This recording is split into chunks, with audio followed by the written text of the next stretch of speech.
কারো ক্যান্সার দেখে যদি এই দোয়াটা আপনি বিশ্বাসের সাথে পড়েন, জীবনে কোনোদিন ক্যান্সার রোগে আক্রান্ত হবেন না। অনেক সময় এমন হয়, হঠাৎ বিপদের সম্মুখীন হই আমরা, রেডি হয়ে বের হয়েছে অফিসে, হঠাৎ অ্যাক্সিডেন্টে পড়ে যাই, হঠাৎ পেটের ব্যথায় অজ্ঞান, এরকম হয় না? আপনাদের হয় না? বিষ্ণু ইসলাম বলেন, আকস্মিক দুর্ঘটনার বিপদ থেকে যদি কেউ বাঁচতে চায়, সকাল সন্ধ্যা যেন প্রত্যেকে এই দোয়াটা পড়ে। সকালে যদি 3 বার পড়ে, সন্ধ্যা পর্যন্ত হঠাৎ বিপদ থেকে সে রক্ষা পাবে।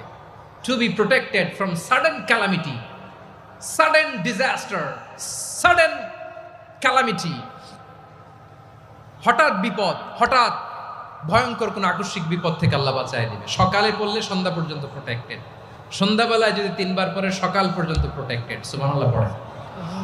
দোয়াটা কি? দোয়াটা হচ্ছে বিসমিল্লাহিল্লাযী লা ইয়াদুররু মা ইসমিহি শাইউন ফিল আরদি ওয়ালা ফিস সামা।